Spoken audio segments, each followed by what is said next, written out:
I cannot believe that I'm awake at 6:30. This is so out of character for me. But this is what I should do. Honestly, I feel like I've got the best schedule, or the best schedule that I've had was like pretty much every summer for the past like 3 when I had this city job. Because what it would end up being is like I had a perfect routine. Wake up at like 4:30, cardio, 6:30 to 2:30 work, lift, chill. And it was just a perfect cycle.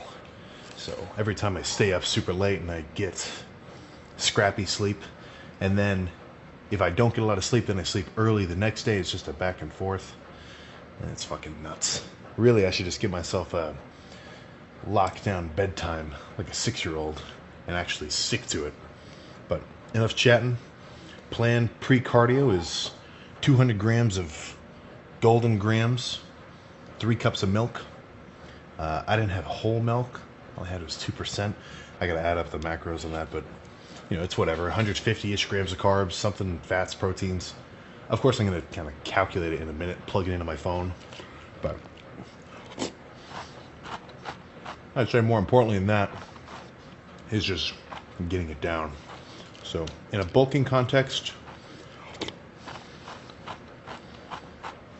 similarly to with life, I'd say breakfast is the most important meal of the day, and not just arbitrarily. I'd say the rate at which you can get calories in earlier in the day, you know, the higher that rate is, the easier it's going to be for you to actually hit whatever your actual calorie goal is for the end of the day, in a bulking context, of course. So let's say I didn't eat this bowl of cereal, how many calories it ends up being. And maybe I didn't have anything after cardio and I like went straight to class. You know, before you know it, it could be noon. It could be like 3, and you haven't really eaten anything substantial other than maybe just snacks or something. And then if you're trying to bulk up, and let's say you've got like a calorie goal of 4,000 calories, you got to eat 4,000 calories per day to actually gain weight on a noticeable scale. If it's already 3 o'clock, you've lost half your day. You've got to eat an amount of calories before you go to bed, which would be the same rate of eating 8,000 in one day, right? If you're eating 4,000 just in the second half. Just doesn't make sense. So when it comes to, honestly, same thing with dieting too, spreading out your meals evenly throughout the day, I say that's probably your best bet. Because you got to remember, what's the name of the game in a bulk? It's to not feel full, right? It's to eat a meal, wait your 2 hours or whatever, and then be hungry enough to eat the next one. So if this breakfast ended up being, you know, this bowl of cereal, and instead of just this, maybe I tried to eat like 2 muffins and, I don't know, whatever, another extra like 700 calories or something, I'm not really going to be hungry in 2 hours. It's just going to be too much food. You know, so when I'm bulking, I want to kind of have a steady flow of calories in, which doesn't put me in a position where I'm like, oh fuck, I can't eat anymore. Oh, and then as soon as you do this in a bulking context, and you walk away from whatever your bowl of food was, you're setting yourself up for a pretty likely degree of failure. Right? Best practice: only stand up when the plate or the bowl is empty. But opposite to that, if you're trying to cut down, you're trying to stay as full as possible for as long as possible. So this is kind of a classic approach I feel like I see a lot. It's like people will sort of, they'll almost treat dieting as though it's like a temporary state, right? Where it's like, okay, I made it to lunch, I didn't have anything. All I drank was water, or all I had was a coffee. Okay, all right, I won't eat, I'll just have a salad. Or, I'll just have something small. And then, you know, maybe they make it to 6 o'clock at night, 8 o'clock at night, and they've only had maybe 1,500 calories for the whole day. Or even less, maybe only 1,000, you know, which if they were to go to sleep and repeat the process, they would definitely be in a calorie deficit. They'd lose body fat over time. But what happens is if you kind of starve yourself like that, or you sort of, you know, push away food even though you're actually hungry for it for the whole day, by the time night comes around, you are in a situation, you are in a state where you open the fridge and you see a, pint of ice cream in the little drawer. Yeah, what's one spoonful gonna do? Okay, what's two spoonfuls gonna? Before you know it, you've had fucking 800 calories worth of ice cream in 3 minutes. What was the point of all that effort during the day, And I'm not saying this just because I'm guessing. I've done that before, like a total fool. Right? And in my mind, I'm justifying, I'm like, oh, I'll just make it a refeed day. Pure mental weakness. But there is a way to mitigate that by making the day easier. So rather than doing pretty much like a fast in a way, just really skimping on calories all day and then being fucking starving at night, and you just you've literally had a biological urge to get more calories into your system. Instead of doing that, I find, I always skip breakfast because I like doing fasted cardio when I'm dieting. Not because I think it's any better, but I just kind of like the feeling. Plus, then if I flex or look at myself in the mirror after doing the cardio, when you're cutting down, you got a really slim stomach. You don't have so much food floating around in here, so it's kind of cool. But after my cardio's done, I'll have a high protein breakfast, 50 grams, not much in terms of carbs. Usually I end up just making a big omelet with egg whites. So, 50 grams of protein worth of egg whites, that would be about 14. And then I'll mix in a bunch of ground up lettuce, spinach, add 2 slices of cheese in the middle, flip it over on itself. And that ends up being 500 calories, and that's sick. And I have meals like that evenly throughout the day. So, if this is my hunger bar, rather than keeping it low, oh shit, I'm fucking starving, and then having to spike it, right? Doesn't it just make sense? Keep it even the whole day. That's what I say about that, though. So I'm going to sit here, play on my phone for another, however long it takes to finish this, and then we can get in the car and go do 30 minutes on the seated bike. It feels kind of strange waking up before the sun's up, but I gotta repeat this for the time being at least. Okay, some time has passed since breakfast. I don't know, maybe it was just because I woke up super early, but I didn't even bring the fucking camera bag on the way to do cardio. I don't know what I was thinking. But 30 minutes done. This is actually right now, this is after the arm pump. So this is way later in the day, but don't think about it too hard. So 30 minutes of cardio, it goes by like nothing. You gotta remember, you're playing on your phone anyway, and you can kill hours. You can kill hours just fucking scrolling, doing whatever. So, is it really that tricky? Right? 30 minutes on your phone, just pedaling. I'm not gonna say it's not any effort. Obviously you are sitting there fucking pedaling. It does kind of burn a little bit, but seated bike is not that bad. So I do get a couple of comments that kind of ask why do I prefer the seated bike to anything else? And guess what? It's not just arbitrary. I do have a reason. So let me just sort of break it down for you.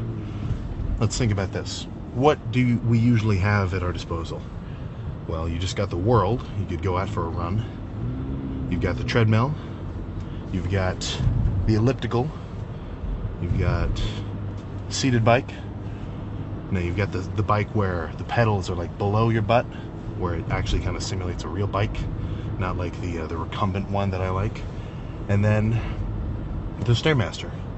Actually, no, or you could jump rope, or you could do the ski machine. There's a fucking billion, but let's just leave it at that. So when it comes to running, yeah, you're not gonna catch me fucking running. Knees would be destroyed. I'm not a runner for sure. Maybe if you put me in some Nike, what are the really fancy running shoes?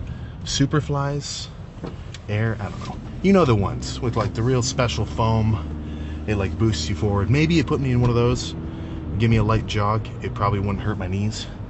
But you gotta remember, I'm a heavy dude, right? How heavy are these normal runners? maybe 100-something pounds, you know? I guess not all of them, but running, not on the table for me. And also, it's just a little bit too intense, you know? So, I'm not gonna say every cardio session is a fucking, you know, high intensity, fucking chasing a runner's high level. Really, it's, all I need is an elevated heart rate for, you know, my 30 minutes. So either way, running, not my deal. But nothing against it, apart from the fact that it could be a little bit harder on your knees and your ankles. But I'm not a fan. Now, treadmill, I've been a treadmill user for a while. I'm usually a 3.5 mile an hour, 5%er. That's usually how I roll. And then the only issue with that is it's not as quick.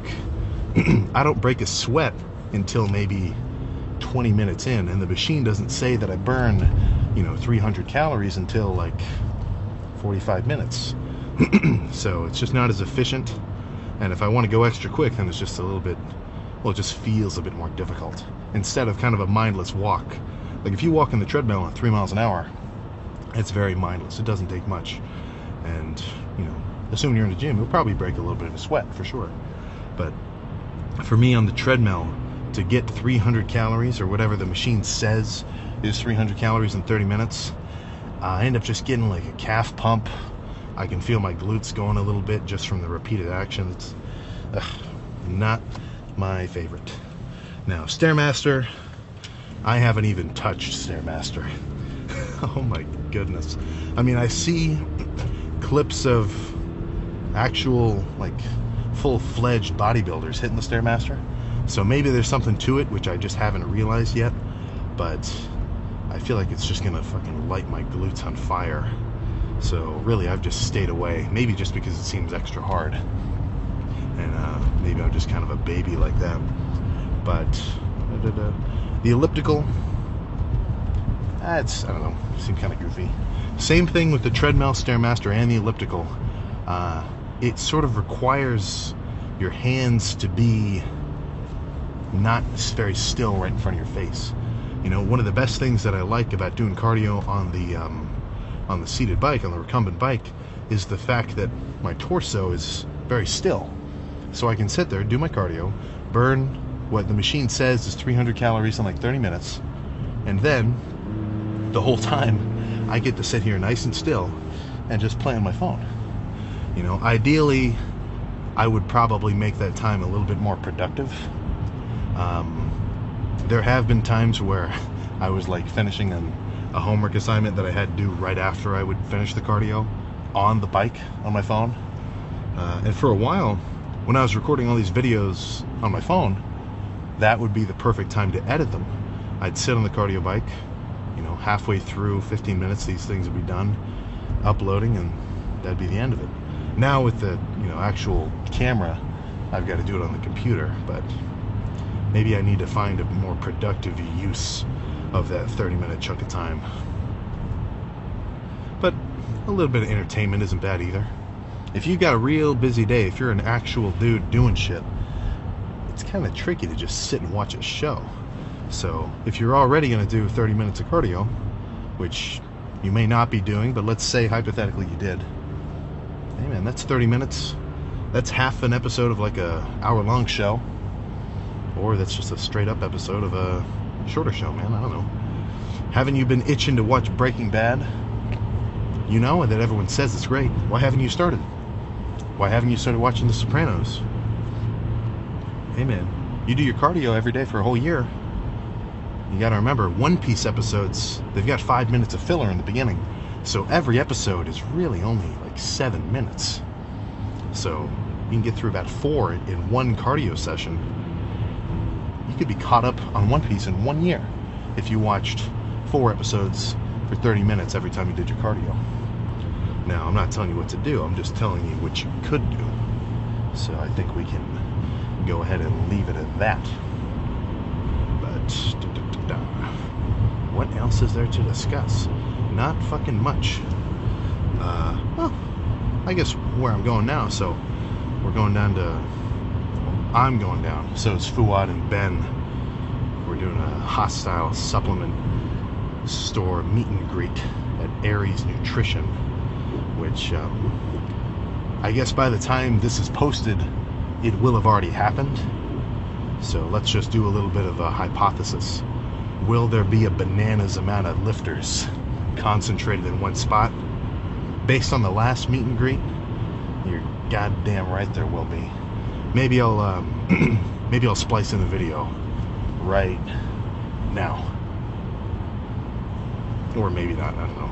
I've got a little bit of a bad habit of like saying I'm gonna splice in like a picture or a something, or add like a sound effect in these little car talks, and I just do not go back for it. I need to make a note in my phone every time I do it, and like look at the camera and say like, okay, 8 minutes in, add the whatever. So other than that, I mean, how's school been going for you, man? Have you been caught up? Are you already behind on your assignments? Not good. Have you been skipping classes? If you're a college student, I guess if you're skipping classes as a high school student, what do you think? Is that better or worse? They're both bad, but whatever. I'm gonna make it another. I'm really just trying to lock it in. You know, I'm trying to go to sleep on time, wake up on time, finish all my projects and assignments, and do actual studying. Everybody, well, maybe not everybody, but for me at least, at the beginning of every semester, I have this urge, I have this sudden motivation to be an academic weapon. And then, I don't know what happens or what kind of wall I hit, but after a couple of weeks, that motivation just disappears. But I'm going to try my damnedest to hold on to it. So, what else, man? What's up with you? What have you been doing? Oh, you've been doing League tournaments every night? 4 hours of League of Legends every night? Interesting, interesting. That's a cool way to use your time. Have you been lifting? Oh, you've been skipping the lifts for, well, I don't know if that would be me. Alright, enough of this fucking parasocial fake conversation. If you're in anywhere near Philly, wherever this meet and greet is, I don't have the address. I should probably, well, I guess by the time this is posted, it won't even matter if I link it. So, whatever. But if you're down there and I see you, if you say something funny, or if you brought kind of like a funny prop or something, then I am sure that I will remember it.